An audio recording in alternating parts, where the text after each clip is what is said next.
The big station yard near Knapford Station is one of the biggest yards on the island of Sodor. Coaches, trucks and other rolling stock are stored here in convenience.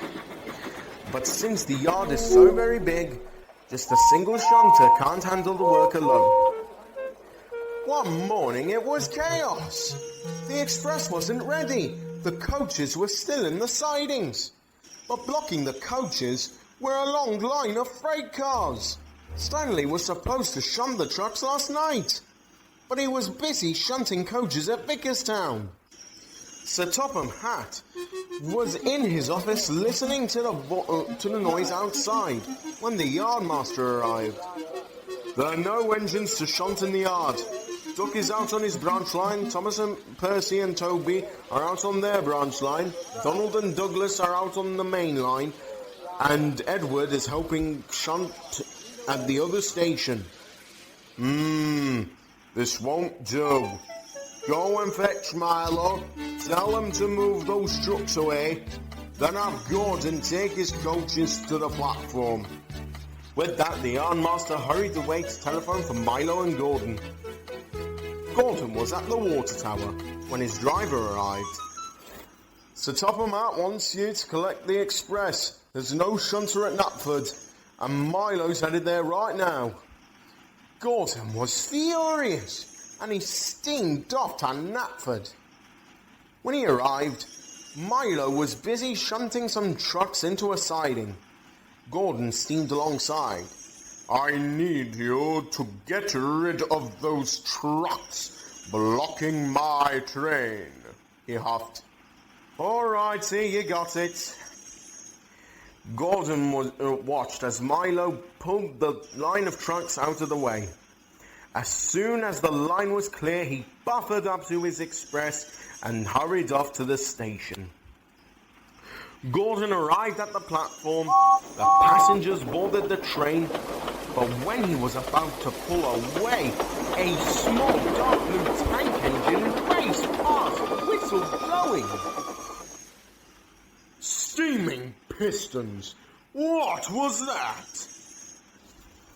Sir Topham Hatt was waiting at Knapford's sheds for the new engine when he pulled into the sheds. You must be my new shunter, Alan, right? The new engine, Alan, was an E2 tank engine with smart blue paint.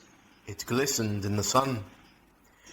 Yes, I'm here to shunt for those pesky big engines, he said proudly. Good, you'll start right away. I need you to sort out the yard.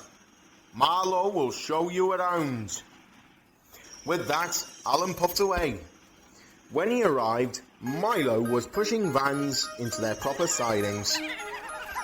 Hello, I'm Alan. I'm here to help with the work. Good. Let's get to work then. All day, Milo showed Alan just what to do, and they had a happy afternoon. But that evening at the sheds, Gordon, Henry, James and Thomas eyed Alan with great suspicion. I thought all of my class was scrapped, said Thomas suspiciously. You aren't so special, Thomas. Henry's right. At least we have another engine to keep the yard in proper working order. Enough talk. Let's get some shut-eye. All the engines agreed, and soon enough, they all had fallen asleep. The next morning, Alan had just brought Edward's goods train to the platform, when Thomas puffed with Annie and Clarabelle. Thomas was in a bad mood. He was complaining all the way from Farquhar. Annie and Clarabelle were tired of Thomas's complaints. Hello, Thomas. You look cross. What's happened? Alan asked. It's none of your business, Alan. Take my coaches and shunt them into the shed.